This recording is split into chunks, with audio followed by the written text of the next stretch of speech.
بسم اللہ الرحمن الرحیم۔ بسم اللہ الرحمن الرحیم۔ علم مقاصد شریعہ کا آج سبق نمبر 25 ہے۔ آج کے سبق کا عنوان ہے مقاصد اور دلیل میں تعارض کا حل۔ آج کے سبق میں ہم اس پر گفتگو کریں گے کہ اگر مقاصد اور دلیل میں تعارض ہو جائے تو پھر کیا کریں گے۔ پچھلے سبق میں یعنی سبق نمبر 24 میں ہم نے اس پر گفتگو کی تھی کہ مقاصد شریعہ پر عمل کرنے کے لیے کیا اصول ہے، کیا ضابطے ہیں، تو تفصیل کے ساتھ ان قواعد اور ان ضابطوں کو بتایا تھا۔ آج کا جو ہمارا سبق ہے وہ اس موضوع پر ہے کہ ایک مقصد ہم نے طے کیا ہے، اب اگر وہ شریعت کے نصوص کے ساتھ اس کا تعارض ہو جائے، خلاف ہو جائے، تو اس کے بارے میں ہم کیا کریں گے۔ تو مقاصد اور دلیل میں تعارض کے حل کے بارے میں گفتگو کریں گے۔ تو اس کی پھر کئی صورتیں ہیں۔ اس کا جواب یہ ہے کہ اس کی صورتیں کئی ہوتی ہے اور ہر ایک صورت کا حکم الگ الگ ہے۔ تو پہلی صورت یہ ہے کہ اگر دلیل نص صریح واضح ہو تو مقاصد کا تعارض ثابت نہیں ہوگا۔ یہ پہلی صورت ہے، یعنی جو مقصد ہم نے متعین کیا ہے اور ہمارے ذہنوں میں ہے، اس کا جس دلیل کے ساتھ تعارض ہے، ٹکراؤ ہے، وہ انتہائی واضح نص ہے۔ نص کا مطلب اللہ تبارک و تعالیٰ کا حکم ہے یا نبی کریم صلی اللہ علیہ وسلم کا حکم ہے، تو اس صورت میں یہ سرے سے تعارض ثابت نہیں ہوگا۔ تعارض ثابت نہ ہونے کا مطلب یہ ہے کہ اب یہ کوئی مسئلہ نہیں، اس مقصد کا اعتبار ہی نہیں، کیونکہ اس کے مقابلے میں جو نص ہے وہ اللہ تبارک و تعالیٰ کا ہے، نبی کریم صلی اللہ علیہ وسلم کا ہے، تو لہٰذا اس مقصد کا سرے سے اعتبار نہیں۔ مقصد تو وہ ہے جو شریعت کے پیش نظر ہو، اور جب اس کا شریعت سے ٹکراؤ آ رہا ہے تو اب اس مقصد کو ہم چھوڑیں گے۔ اس کی چند مثالوں کے ذریعے سے ہم اس کو سمجھاتے ہیں۔ مثال نمبر 1 ہے انسانی زندگی کے تحفظ کا مرتد کے قتل کے ساتھ تعارض۔ اب مثلا یہ ایک مقصد ہے، ہم نے پیچھے بیان کیا ہے کہ انسانی زندگی کا تحفظ یہ ایک مقصودی چیز ہے کہ انسان کی زندگی محفوظ ہو، کوئی بھی انسان اس کو قتل کرنا یا اس کو تکلیف پہنچانا یہ درست نہیں ہے۔ اب اس کے مقابل میں ہم دیکھ لیں کہ اگر کوئی شخص اسلام سے مرتد ہو جائے تو اسلام میں اس کا حکم یہ ہے کہ اس کو قتل کیا جائے، من بدل دین فقتلوہ۔ تو مرتد کے بارے میں شریعت کے نصوص ہے اور بہت زیادہ نصوص کے ذریعے سے یہ ثابت ہے کہ مرتد کا حکم یہ ہے کہ اس کو قتل کیا جائے گا۔ تو ایک طرف انسانی زندگی کا تحفظ ہے اور دوسری طرف مرتد کے قتل کا حکم ہے۔ تو اب اس صورت میں اس مقصد کو ہم چھوڑیں گے، کیونکہ اس کے مقابل میں جو حکم ہے شریعت کا وہ انتہائی واضح طور پر ثابت ہے، اس میں ہم کوئی تعویل نہیں کر سکتے ہیں۔ دوسری مثال یہ ہے کہ بینک کے سود کا تعارض مال کے تحفظ کے مقصد کے ساتھ۔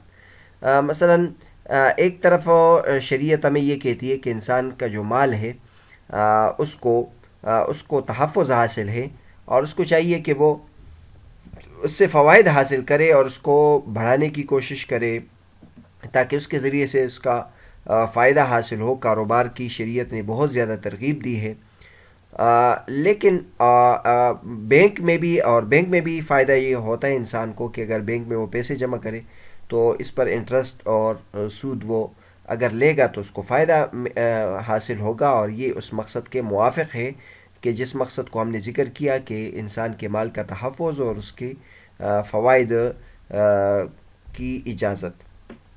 لیکن چونکہ سود کے بارے میں شریعت کا صاف حکم ہے کہ وہ حرام ہے اور ناجائز ہے، تو لہٰذا اس صورت میں اس خاص واقعے میں ہم اس مقصد کو چھوڑیں گے، نص پر عمل کریں گے۔ تو بہرحال ہماری جو بحث ہے وہ اس پر ہے کہ اگر دلیل اور نص کا مقاصد کے ساتھ تعارض ہو جائے تو پھر کیا کریں گے۔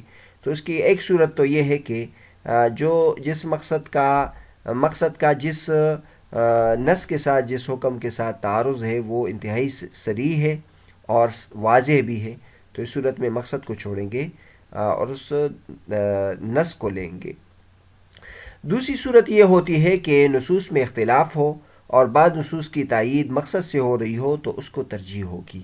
ایک صورت یہ ہوتی ہے کہ جو مقصد ہم نے متعین کیا ہے انسان کے فائدے کے لیے، تو اس کے مقابل میں جو نصوص آ رہے ہیں اس نصوص میں بھی تعارض ہے۔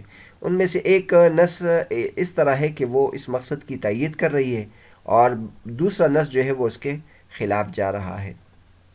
تو اس صورت میں کیا ہوگا؟ تو اس صورت میں یہ ہے کہ اس نص کو ہم ترجیح دیں گے جو مقصد کے موافق ہے، کیونکہ اس میں اس کو ترجیح حاصل ہے۔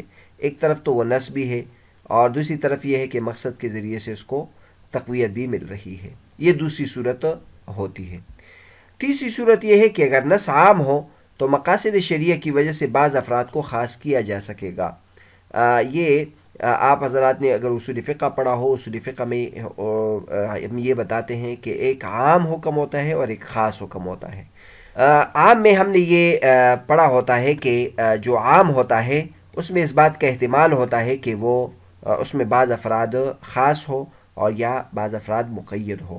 اب اگر اس کے خلاف ایک مقصد شرعی آ جائے تو اس مقصد شرعی کے ذریعے سے ہم بعض افراد کو خاص کر سکتے ہیں، کیونکہ ایک تو پہلے سے اس میں احتمال تھا اور ایک اس مقصد شرعی کے ذریعے سے بھی اس کی تائید ہو رہی ہے، تو لہٰذا ہم اس کے ذریعے سے مقصد کے ذریعے سے تخصیص کر سکتے ہیں۔ تو بہرحال یہ تین صورتیں ہو گئی اگر نص کا مقصد کے ساتھ تعارض آ جائے۔ چوتھی صورت یہ ہوتی ہے کہ کبھی نص اور مقصد شرعی میں تعارض کے وقت متبادل نص کی طرف انتقال ہوگا۔ کبھی ایسا ہوتا ہے کہ نص اور کا تعارض ہوتا ہے مقصد شرعی کے ساتھ، تو پھر وہاں خود ہی شریعت کی طرف سے ایک متبادل نص ہوتا ہے اور اس پر عمل ہم کریں گے۔ مثلا آسانی کے ساتھ آپ اس کو سمجھ سکتے ہیں کہ اللہ تبارک و تعالیٰ نے تو حکم کیا ہے کہ آپ وضو کرو، یعنی پانی کے ذریعے سے وضو کرو، لیکن اگر انسان ٹھنڈک بہت ہے اور انسان کے جسم کو خطرہ ہے تو اس صورت میں اب اس نص کا اس مقصد کے ساتھ تحفظ بدن یا تحفظ نفس کے ساتھ تعارض ہو گیا ہے، تو لیکن اس جگہ خود شریعت کا متبادل نص موجود ہے اور وہ تیمم ہے، تو اس صورت میں ہم متبادل نص کی طرف جائیں گے۔ تو بہرحال نص اور مقصد شرعی کے درمیان تعارض کے حل کی ایک صورت یہ بھی ہو سکتی ہے کہ وہاں متبادل نص موجود ہے، اور متبادل نص کی طرف جائیں گے اور جو پہلا والا نص ہے اس کو ہم چھوڑ دیں گے۔ پانچویں صورت یہ ہوتی ہے کہ مقاصد شرعیہ اور ادلہ جزیہ کا تعارض۔ کبھی کبھی ایسا ہوتا ہے کہ نصوص کے درمیان ہم موازنہ کریں گے، یعنی مثلا ایک چیز ہے وہ بطور مقصد ثابت ہے کہ وہ شریعت کا مقصد ہے، تو وہ ادلہ جزیہ کے ساتھ اس کا تعارض نہیں ہوتا ہے، بلکہ ہم یہ کہہ سکتے ہیں کہ جو ادلہ جزیہ ہے وہ ایک خاص حالت پر محمول ہو۔ تو اس سے پہلے جو ہم بات کر رہے تھے تو وہ تو اس کی بات کر رہے کہ ایک مقصد ہے اور اس کا نص کے ساتھ تعارض ہے، اور کبھی کبھی ایسا ہوتا ہے کہ مقصد کا ایک جزئی دلیل کے ساتھ تعارض ہوتا ہے۔ تو جزئی دلیل میں بقول امام شاطبی رحمۃ اللہ علیہ اس کو ہم جزئی پر محمول کر کے باقی مقصد پر ہم عمل کر لیں گے، اور اس صورت میں وہ جو جزئی دلیل ہے وہ خاص حالات پر ہم محمول کریں گے یا خاص افراد پر ہم محمول کریں گے۔ تو بہرحال آج کا جو ہمارا سبق تھا وہ اس عنوان پر تھا کہ اگر مقاصد شرعیہ دلیل کے خلاف ہو تو کیا کریں گے، یعنی مقاصد شرعیہ اگر نص کے ساتھ تعارض ہو جائے تو اس صورت میں کیا کریں گے۔ تو ہم نے تفصیل کے ساتھ بیان کیا ہے کہ اس کی کئی صورتیں ہو سکتی ہیں اور ہر صورت کا حکم علیحدہ ہے۔ اگر ایسی صورت ہو کہ دلیل نص صریح واضح ہو تو مقاصد کا تعارض اس سے ثابت نہیں ہوگا، مقاصد کا اعتبار ہم نہیں کریں گے۔ دوسری صورت یہ ہے کہ نصوص میں اختلاف ہو اور بعض نصوص کی تائید مقصد سے ہو رہی ہو، تو پھر اس صورت میں مقصد شرعی جس نص کی تائید کر رہی ہے ہم اس مقصد کو ترجیح دیں گے۔ اور تیسری صورت یہ ہے کہ اگر نص عام ہو تو مقاصد شرعیہ کی وجہ سے بعض افراد کو ہم خاص کریں گے اور مقصد شرعی پر بھی عمل ہو جائے گا، اس طرح نص پر بھی عمل ہو جائے گا۔ چوتھی صورت یہ ہے کہ کبھی نص اور مقصد شرعی میں تعارض کے وقت متبادل نص کی طرف انتقال ہوگا، اس نص کو چھوڑیں گے اور چونکہ شریعت نے اس کے لیے متبادل ایک اور حکم ہمیں بتایا ہے تو ہم اس حکم پر عمل کر لیں گے اور نص پر بھی عمل ہو جائے گا اور ساتھ مقصد شرعی پر بھی عمل ہو جائے گا۔ پانچویں صورت یہ ہے کہ مقاصد شرعیہ اور ادلہ جزیہ کا تعارض ہو، تو اس صورت میں ہم مقصد شرعی پر عمل کریں گے اور جو ادلہ جزیہ ہے وہ کسی خاص فرد یا کسی خاص موقع کے ساتھ اس کو خاص کر دیں گے، تو اس طرح اس تعارض کو ہم رفع کر لیں گے۔